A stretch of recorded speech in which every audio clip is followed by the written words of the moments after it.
Today I'm joined by Anna Eastwood. Anna's the owner of the original hut company who provide glamping in beautiful shepherd's huts, set in sunny glades in the woods, as well as camping on secluded campsites on her 200-acre family-run farm in Bodiam.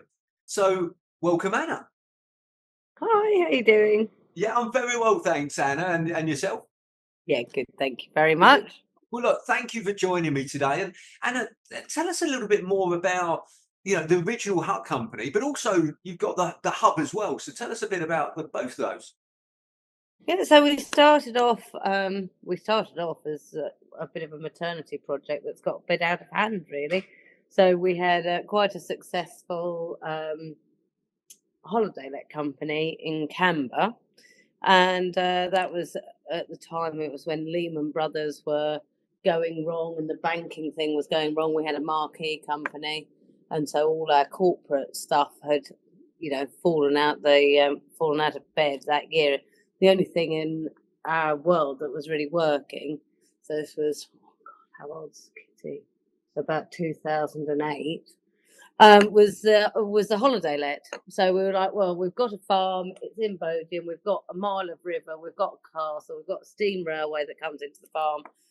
There it's a scheduled ancient monument and everything. So they're not going to let us put a building up. So what can we do that is affordable to put up? And we came up with the shepherd's hut. So it's before glamping wasn't a word, and so we went to Rother and applied for a consent to do that. And they're like, well, I don't really have. Can you send us a picture? What are you talking about? We had to sort of,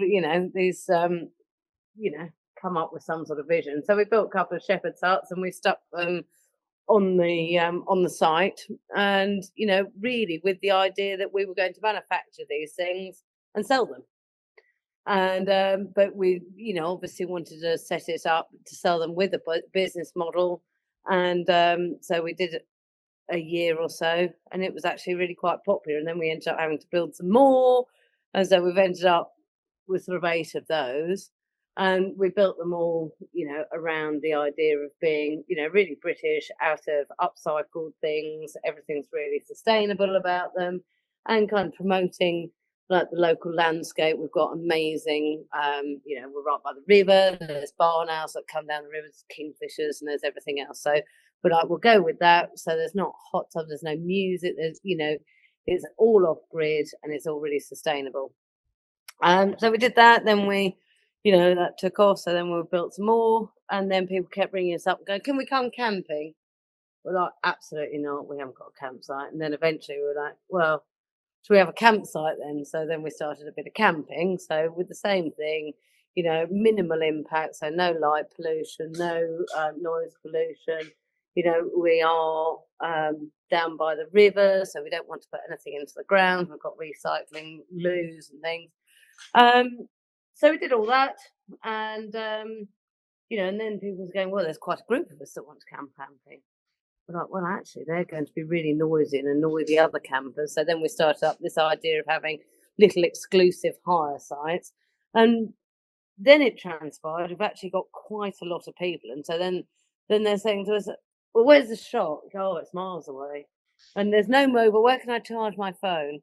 "Oh, you can't really." So then we applied and we put in planning permission for a little shop and cafe, which is the hub, which has also now slightly got out of hand. And the shop side of it, it was supposed to be a farm shop, but that really hasn't worked at all, because the markup on retail food is really quite difficult, and there isn't enough footfall to keep the stock throwing through. So we adjusted that, and it became more a cafe, and that's what it is. It's become more of a cafe, and yes, and it's sort of taken on its own life form, which is foolishly enough. So So some yes, all of it's organic growth. organic growth. Yeah, And then every element of the business kind of runs the core values of sustainability and supporting other local, small local businesses is what runs through it. Although, with the prices and everything now, that becomes more difficult.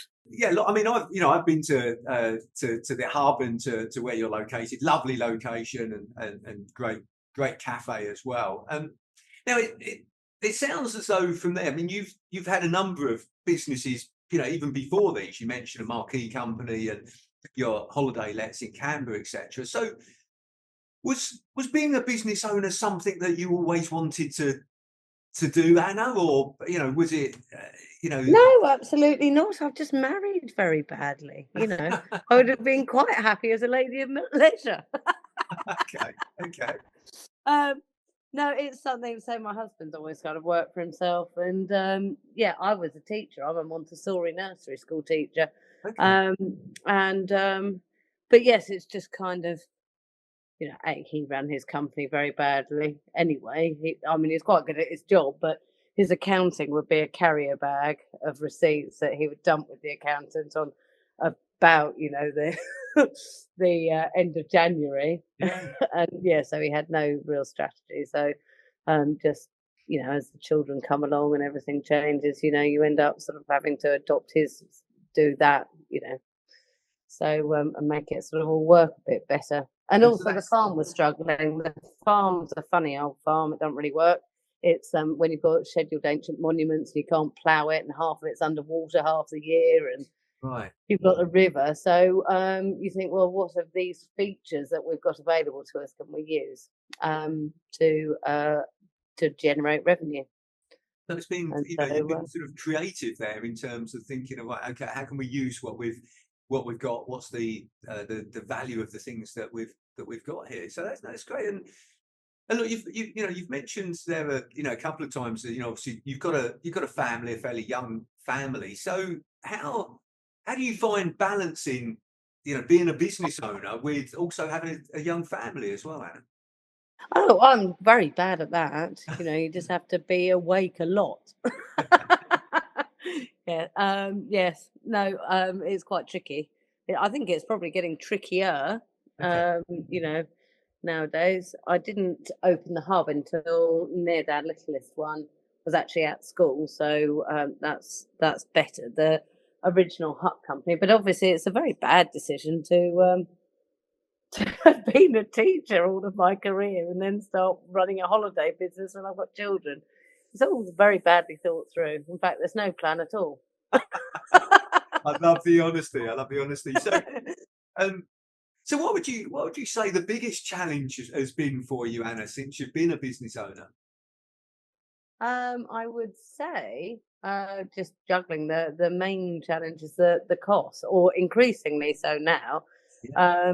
Managing the costs is just it takes all of the joy out of it. Where some of the joy was the creativity and setting things up and making it beautiful, and and sort of managing habitat and having like wonderful spaces for wildlife and all those things that look quite fun.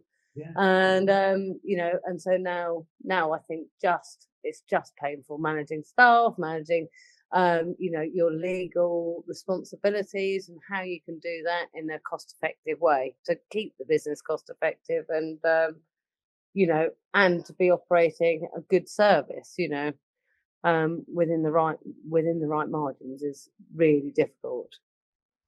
Okay, I can appreciate that. The balance of getting because every business, well, the definition I use of a successful business is a commercial profitable enterprise that works or Yes. can work without you, and that's difficult to get all of those things. Firstly, it's got to be commercial, it's got to be something that people want, it's got to be profitable. Yeah, so I think we can be commercial, Yeah. we've proved that. But, the marketing, as a small business, the costs of marketing, you've got to be on it. It's constant. And the constant change in the algorithms for social media and how you are marketing and how that changes. I used to love it. I used to really embrace it. But now I'm just like, oh, do you know what? I'm completely over it. I'll let the kids do the the Instagram and sort of step back away from that a little bit. It's knowing what bits to delegate and not delegate. So, actually increasingly I just spend my life pulling my hair out and looking at the money, because that is, sadly, that's what makes the business a business, isn't it? If you can't get the money, if it doesn't make money, there's no point doing it.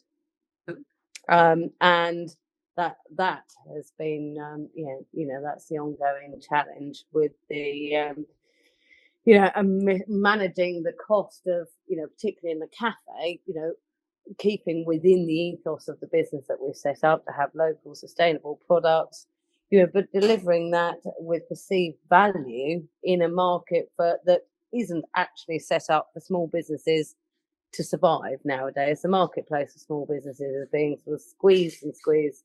You've got rising rates, you've got rising staff costs, doing everything properly, and just looking at the expectation of the customers nowadays, and managing that. You can be being reviewed on every single level consistently. It doesn't matter what you're doing on your pricing, on the quality of service you deliver, maintaining your standards is so I would say they were the biggest challenges. Is I think that the product's fine, but whether you can deliver the product at the price people want to pay for it, and whether you can be competitive with the people who've got bigger buying power and that sort of thing. Seems. And if you could wave a magic wand and solve one particular challenge in that area right now, what would it be? I think, if my staff costs decreased, then you could have more staff. So then you've got a less stressed team. They'd all be much happier. You'd be delivering a much better service to the customers. You'd be providing more employment long term. And, I think the increasing cost of staff means, right, okay, well, we'll give you that money, but you are going to have to do more for it. And then you have to think about your staff's mental health and the stress that puts on them, saying, well, it's got to make money. If it doesn't, if we can't, it's something that they've never really had to think about before. Yeah, running the business sometimes can be like, I always, I refer to it as sort of keeping the plate spinning, isn't it? So none of them sort of fall over. But so what, what's been your biggest learning since you've been in business, Anna? The biggest learning? Oh, you can't please all of the people all the time. Okay, that's a good one. I would say. Was that something that you would previously try to do then, like, please all of the people you all go the time? into it and somebody says, right, okay, well, I think you need to have, whatever it is, and you think, oh, right, okay, well, we'll try and accommodate that, and we'll try, everybody's got a different want or need from whatever product you're doing, from a cup of coffee. At one point, a good example is, at one point I had 7 different milks available, and then you think, well, this is actually ridiculous, because the wastage is now massive, and then there'll still be one that somebody says, oh, well, you haven't got cashew milk. That's very disappointing. No! So I've gone back to, I've got whole milk, skim milk, and I do oats now, and I've made my choices. And so, so that's just one example, but, across every level of the business, you can be, if you change and adapt to every situation, then you lose sight of where you're going. I think it's that key thing, isn't it? Sort of like the 80-20 rule, that you can do what to please the 80% of people. The 20% are always going to be an exception, and if you try and do everything to please them, then as you quite rightly using that great example of the milk, it just carries on, and you start to lose your profit margins. But and what would you say to your mind? Sorry, and your profit margins and your mind. And your mind, yeah, absolutely, yeah. And actually, I'd always think that the odd negative review on your site is quite healthy, because you go, well, you're not going to please all of the people all of the time, and it means that it's an honest site, doesn't it? The ones that have got,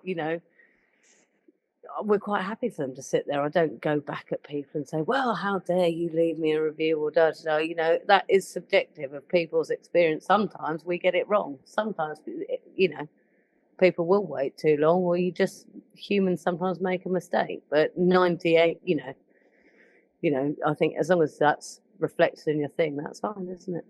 But feedback, positive, negative, is always great because you can learn from it and build on it and take from it. So I think that, yeah, I agree with you. And what would you say to anyone thinking of going into business, Anna? Oh, do you want this one? One careful lady owner. I don't know. Go in with your eyes wide open, and you know, it's just really difficult, isn't it? It's just tricky. I wouldn't start now. You know, you look at what you're doing and think, my decision making now would be to pull back and you know, keep my core strong and you know, make sure what I'm doing can be profitable, because if it's not, you can't sustain it. Yeah. Yeah. I think, you know, sustainability is the core of what we do in the business, but it is the core of the business. If it's not sustainable, then it's not, you know, it's not enjoyable, is it? It's not an enjoyable experience, kind of, you know, standing in a field making coffee and losing money, or, you know, or running campsites, or, you know, and you've got to do whatever you do, just make sure you can do it well. I completely agree. Like, you know, it's every business has to be profitable. You know, even a charity. A charity has to be profitable to be able to, you know, give their surplus profits to, you know, to the charity that they're waiting it for. So, yeah. Well, exactly. And it's, you know, somebody said to me once, "Are you only worried about money?" I was like, "No, I'm not only worried. But if I don't worry about money, then you won't have any." You know, the way, you know, I've had a member of staff say that. So, you know, you'll want yours at the end of the month, and you'll want a job going forward. So for everybody, if I don't worry about it, you know, it would be lovely. And you know, a few years ago, you just didn't worry quite so much. But it's the times we live in, I think, now. Listen, and I'd go down that route, but I fear we'd get caught up in politics. So probably not. Yeah, no, we won't. But it is where we are now. It Yeah. is where we are right now. It And is. I think every business, I think, you know, anybody else that's running a business that's watching this is just going to go, oh, yeah, I know. I always find it really reassuring when it's not just me that's going, this I used to really enjoy this. Look, I think the thing there is, and as I say, let's not sort of like go into politics, but I think it is a challenging environment. Okay, it's a challenging environment for everyone, businesses, individuals, etc. And I think as business owners, and interesting enough, I was having a conversation with somebody about this earlier this morning. There's things that we can control, and there's things that we can't control. And really, what we've got to do is focus on the things we can control. What can we control? So, like focusing on our businesses. Well, what's within that we can control? What can we do? And you know, it sounds as though you've had a great you know, the organic growth of your business and the way you've looked at your business and said, look, well, we've got this area, we've got this lovely, beautiful, you know, 200 acres by the river, etc. What can we do with that? We're restricted by this, but what else can we do? How can we make it work? So it sounds to me as though you've got that creativity to be able to do that, Anna. And look, there's one final question that I like to ask everyone that's kind enough to join me on this discussion, which is, what is the best advice that you would give to an 18-year-old you? Oh, listen at school. Definitely. I don't know. You just need to. I don't know. God, that's a hell of a question, isn't it? Yeah, I think, you know, make sure that you're. I don't know whether training really helps. So my son, I always just say to my staff that come to me and they're making their life choices, just say, just do something that you enjoy doing, you know, because you're doing it for a long time. I think, you know, enjoying doing it is quite important. But Yeah, and don't be frightened to change. No, that's a great, or two great bits of advice there. Is yeah, one, do something you enjoy, um, and two, don't be afraid to change. Yeah, Um, if you are, it's not everything's forever, is it? no, And what's right in one moment, you know, it will change. It changes and adapts. And I think that, I think you'll see a lot of small business owners and, a lot of people really kind of digging deep and thinking, what is it that can make this profitable? What can I do with the assets that I've got or what I've got?